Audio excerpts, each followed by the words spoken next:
Good morning, students. Today we are going to learn lesson number 15, Ekki Dokki, from our Hindi Rimjim textbook, page number 96. Page number 96. दो बहनें थीं। एक का नाम था एक केस वाली और दूसरी का नाम था दोन केस वाली। दोनों बहनें अपने अम्मा और बाबा के साथ एक छोटे से घर में रहती थी। इस लेसन में दो बहनों की बात की गई है। एक का नाम था एक केस वाली। एक केस वाली मतलब जिसके सिर पर एक ही केस हो, मतलब एक ही बाल हो। और दूसरी का नाम था दोन केस वाली, मतलब जिसके सिर पर दो बाल हो। और दोनों अपने अम्मा और बाबा मतलब माता पिता के साथ छोटे से घर में रहती थी। एक केस वाली का एक ही बाल था, इसलिए सब उसे एक की बुलाते थे। और दोन केस वाली बड़ी घमंडी थी। उसका नेचर कैसा था, उसका स्वभाव कैसा था? अच्छा नहीं था, बहुत अकड़ू था, मतलब घमंडी थी। उसके दो बाल थे, इसलिए सब उसे दोक्की बुलाते थे। जिसके सिर पर एक बाल था उसे एक की बुलाते थे, जिसके सिर पर दो बाल थे उसे दोक्की कर बुलाते थे। अम्मा सोचती थी कि दोक्की जैसी सुंदर लड़की तो दुनिया में है ही नहीं। और बाबा, उनको सोचने की फुर्सत ही कहाँ, काम में जो उलझे रहते थे। अम्मा मतलब उसकी जो मम्मी थी, माता जी थे, वो ऐसा सोचते थे कि दोक्की जैसी मेरी जो बेटी है दोक्की, उसके जैसी सुंदर लड़की तो पूरी दुनिया में नहीं है। मेरी जो बेटी है वो सबसे सुंदर है। और बाबा, उनके पिताजी को सोचने के फुर्सत मतलब सोचने का टाइम ही नहीं मिलता था, क्योंकि वो अपने काम में ऑलवेज हमेशा बिजी रहते थे। दोक्की हमेशा अपनी बहन पर रौब जमाती रहती थी। रौब मतलब धाक जमाना, दोष जमाना, मतलब अपना जो काम नहीं करना लेकिन दूसरे पर ऑर्डर करना। और एक दिन एक्की घने जंगल में गई। चलते चलते वह घने जंगल के बीच आ पहुंची। चारों तरफ सन्नाटा था। कौन जंगल में गई? एक्की घने जंगल में गई। चलते चलते वह घने जंगल के बीच आ पहुंची और चारों तरफ एकदम सन्नाटा था, कोई आवाज़ नहीं, एकदम साइलेंट जगह। अचानक उसने एक आवाज़ सुनी, पानी, मुझे प्यास लगी है, कोई पानी पिला दो। अचानक वहाँ पे उसने एक आवाज़ सुनी कि कोई मुझे पानी पिला दो, मुझे प्यास लगी है। एक की रुकी और उसने चारों तरफ घूमकर देखा, वहाँ तो कोई नहीं था। फिर उसने देखा सूखी मुरझाई हुई मेहंदी की एक झाड़ी जिसके पत्ते सरसरा रहे थे। उसने देखा, पहले तो चारों तरफ उसने देखा, उसको कोई दिखाई नहीं दिया। फिर उसने देखा कि एक जो झाड़ी थी मेहंदी की थी, उसके जो पत्ते थे वो सरसरा रहे थे, मतलब लहरा रहे थे। Turn your page. पास में ही पानी की धारा बह रही थी। एक्की ने चुल्लू में पानी भरकर एक बार, दो बार, कई बार झाड़ी के ऊपर डाला। पास में वहाँ से पानी की धारा मतलब पानी बहता हुआ उसको नज़र आया। और एक्की ने चुल्लू में पानी भरकर, चुल्लू मतलब हथेली, हाथ जो है उसमें हथेली ऐसे करके रखना। कोई चीज़ हमें नापने के लिए रखते हैं या कुछ देने के लिए या लेने के लिए, जब हम हाथ ऐसा करते हैं उसको चुल्लू कहते हैं। तो उसने ऐसे करके चुल्लू में पानी भरा, एक बार, दो बार और कई बार वो मेहंदी की झाड़ी को पिलाया। मेहंदी की झाड़ी बोली, धन्यवाद एक्की, मैं तुम्हारी ये मदद याद रखूंगी। और मेहंदी की झाड़ी ने धन्यवाद एक्की को किया। एक्की आगे बढ़ गई। फिर अचानक सन्नाटे में उसे एक और आवाज़ सुनाई दी, मुझे भूख लगी है, कोई मुझे खाना खिला दो। फिर अचानक वो आगे बढ़ी और वहाँ पे एक अंधेरा फिर से आने लगा और सन्नाटा हो गया था। और फिर से उसको एक आवाज़ सुनाई दी कि मुझे भूख लगी है, कोई मुझे खाना खिला दो। एक्की ने देखा कि एक मरियल सी गाय पेड़ से बंधी हुई थी। उसने देखा कि एक मरियल सी गाय, मरियल मतलब एक कमज़ोर गाय, एक कमज़ोर गाय एक पेड़ से बंधी हुई थी।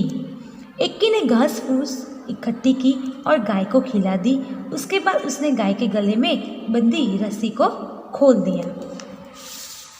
धन्यवाद एक्की, मैं तुम्हारी ये मदद हमेशा याद रखूंगी, गाय ने कहा।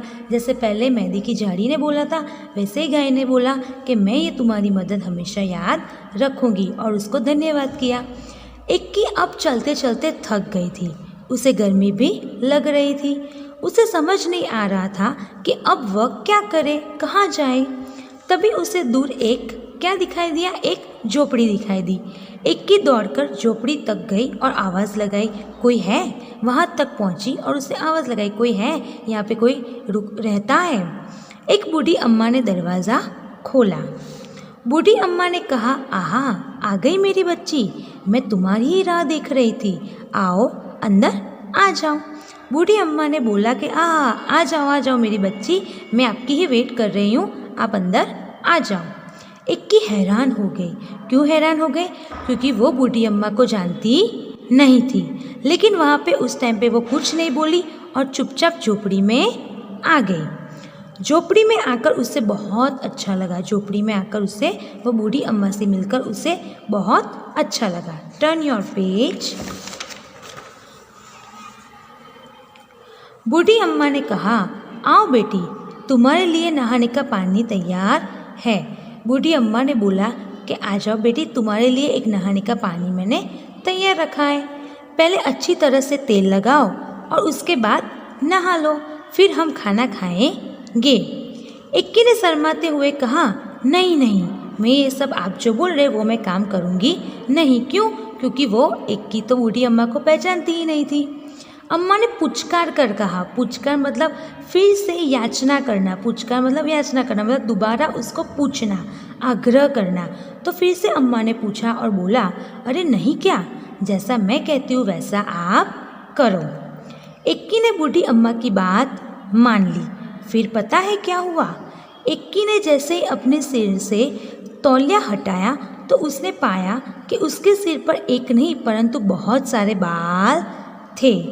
इक्की इतनी खुश हो गई कि वह खाना खा ही नहीं सकी, बस बार बार वह बूढ़ी अम्मा का धन्यवाद ही करती रही।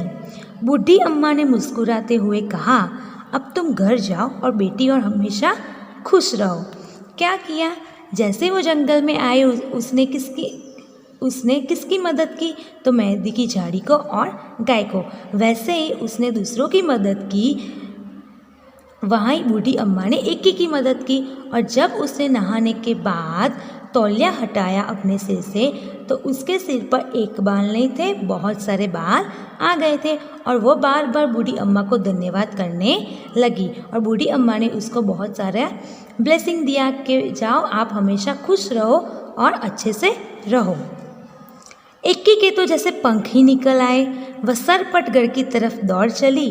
रास्ते में उसे गाय ने मीठा मीठा दूध दिया और झाड़ी ने हाथों पर रचाने के लिए मेहंदी दी। जैसे इक्की ने उन लोगों को मदद की थी, वैसे ही गाय ने उसको मीठा मीठा दूध दिया और झाड़ी ने हाथों पर रचाने के लिए मेहंदी दी। घर पहुंचकर इक्की ने सारी कहानी सुनाई। घर पे वो पहुंच गई और वहाँ पे तो दोक्की और उसकी मम्मी थी। तो इक्की के साथ क्या हुआ तो इक्की ने पूरी कहानी उन दोनों को बताई। दोक्की कहानी सुनते ही सीधे जंगल की तरफ भागी। दोक्की इतना तेज भाग रही थी कि न उसने प्यासी झाड़ी और न ही भूखी गाय की पुकार सुनी। उनको तो बस अपने सिर पे बहुत सारे बाल चाहिए थे, क्योंकि इक्की के सिर पर बाल आ गए थे तो मेरे सिर पे क्यों नहीं, मेरे सिर पे भी सिर्फ 2 ही थे और वो तो बहुत सुंदर दिख रही थी और घमंडी भी थी। तो उसने सोचा कि चलो मैं फटाफट जाके ये सब काम कर देती हूँ तो मेरे सिर पर भी बहुत सारे बाल आ जाए। तो जल्दी जल्दी में क्या किया कि उसने मेहंदी की झाड़ी की भी पुकार नहीं सुनी, मतलब आवाज़, और गाय की भी आवाज़ सुनी नहीं। वह तो धड़धड़ाती हुई झोपड़ी में घुस गए। फटाफट उसने ऐसा कुछ बोला नहीं कि आप कोई रहते हो। फटाफट दरवाज़ा खोल के वो झोपड़ी के अंदर घुस गए, अंदर चली गई और बूढ़ी अम्मा को हुक्म दे दिया। हुक्म मतलब ऑर्डर दे दिया कि मेरे लिए नहाने का पानी तैयार करो। हाँ आओ, मैं तुम्हारी ही राह देख रही थी, पानी तैयार है, नहा लो। बूढ़ी अम्मा ने दोक्की से कहा। बूढ़ी अम्मा ने दोक्की से बोल दिया कि हाँ भाई मैं आपकी ही वेट कर रही थी, आओ पानी रेडी है, नहा लो। झटपट नहाने के बाद जैसे ही दोक्की ने तौलिया सिर से हटाया उसकी तो चीख निकल गई। उसकी तो बड़ी चीख निकल गई। क्यों निकल गई चलो देखते हैं। दोक्की के 2 ही तो बाल थे और वे भी जड़ गए थे। जड़ गए मतलब निकल गए। रोते रोते दोक्की घर की तरफ चलने लगी। रास्ते में उसे गाय ने सींग मारा और मेहंदी की झाड़ी ने कांटे चुभो दिए। क्यों कांटे चुभो दिए? इक्की को तो मीठा मीठा दूध दिया था, हाथों में रचने के लिए मेहंदी दी थी। क्यों? क्योंकि इक्की ने उनकी आवाज़ सुनी और उनकी मदद की थी। लेकिन दोक्की को तो फटाफट उनकी आवाज़ नहीं सुनी, अपने काम से ही मतलब था, तो वो तो फटाफट उनको इग्नोर करके वो चली गई बूढ़ी अम्मा के पास। तो रास्ते में आके गाय ने क्या किया, उसका जो सींग दो होते हैं तो सींग मारा, और मेहंदी के झाड़ी में कांटे होते हैं तो कांटे चुभो दिए। मगर अब दोक्की अपना सबक सीख चुकी थी और इसके बाद इक्की दोक्की अपने अम्मा बाबा के साथ खुशी खुशी रहने लगी। अब दोक्की को समझ में आ गया था कि मेरा जो स्वभाव घमंडी है, मैं ऐसा सोचती थी कि मैं ही सुंदर हूँ दुनिया में, तो ऐसा कुछ नहीं था। तो अब वो उसको पता चल गया था कि ऐसा कुछ नहीं है, इसलिए अब से उसने इक्की पर जो रोब जमाती थी वो उसने बंद कर दिया और वो दोनों अपने माता पिता के साथ, अम्मा और बाबा के साथ खुशी से रहने लगी। तो यहाँ पे हमारा जो हिंदी का सिलेबस है वो फिनिश हो रहा है।